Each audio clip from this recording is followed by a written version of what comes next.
Okay, just want to show you guys the inside of this 15,000 watt Stealth Bomber clone. We got a 72 volt, 49 amp hour battery, 200 amp Sav-Photon controller, and yeah, this battery is pretty massive and very heavy. It's a very tight squeeze, especially getting it out. But you can see the controller is mounted to the top here, and you got all the wires coming down. So that's all of this right here. I was just pairing my Bluetooth dongle to this, and just for the record, you have to disconnect your brown, green, and yellow wire if you want to save any of the settings that you change. And yeah, so I mean, you kind of got a lot going on here with this, but it can kind of be zip tied and tucked up nicely. All of your motor connections and your battery connection right there, so that's going to right here. And I believe up here is like the headlight and the turn signal kit and the brake light and stuff, so that's powered as well, going to the battery.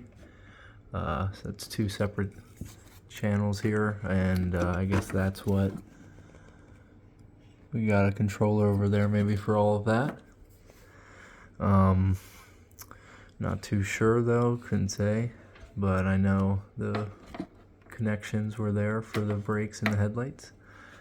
So you do have a lot coming up to the front of the bike here because of that. Then your brake line, which is avoiding everything in there, which I think was a great idea, so you don't have to deal with that inside your frame. And yeah, you do have this charge port, which one thing I guess is kind of a downside is actually this controller being mounted here. It's not like you have to try to take out your battery, which you'll probably turn on the side and kind of try to shimmy it out, but it is kind of a process to get to. But I guess other e-bikes you still gotta remove stuff to get to, but more so I noticed this charge port. If I can get a good angle on it, it's obviously like getting in the way of the controller a little bit. Like if you needed to work on it directly, you have to take out your controller, so it's not just like a nice process to get to. But that's like, I guess, my only issue. And then you got your ignition, that's a little bit easier to reach.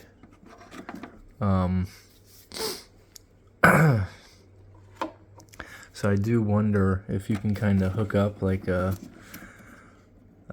key, wireless key option, like a security feature or something. That'd be kind of nice. What else? I guess I'm showing you all of these wires just to go over to this bike, which is the 5,000 watt Stealth Bomber. I'd have to grab the battery to show you. I have it out of the frame right now, but of course you got the 100 amp Sav-Photon controller, and they're basically the same size, just different boards. Maybe the other one's a little bit bigger, but yeah, I didn't really need most of these. Got the Bluetooth dongle that you can plug into. I don't have it in there right now. I only have one, which I kind of share between the two bikes. And of course you got your battery. And I have a brake wire right here going down, and the motor wire, of course, which is landed on the controller. And right here, this is kind of just not landed. I don't think I'm going to be using this since I got a different battery from stock. But this goes up to right here, so you have an old charger, so I don't think I would use that on any of my batteries that I've purchased that came with their own charger. But maybe it'd be okay. But that's more so water doesn't get in the frame at all. But yeah, I put like a bunch of foam in there, which let's see, yeah, you can see it gets like super dirty in there.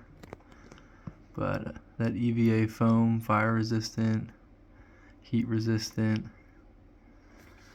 and yeah, this is only after riding for about a year and a half, or I'd say, I guess, really 2 years now, 2.5 years.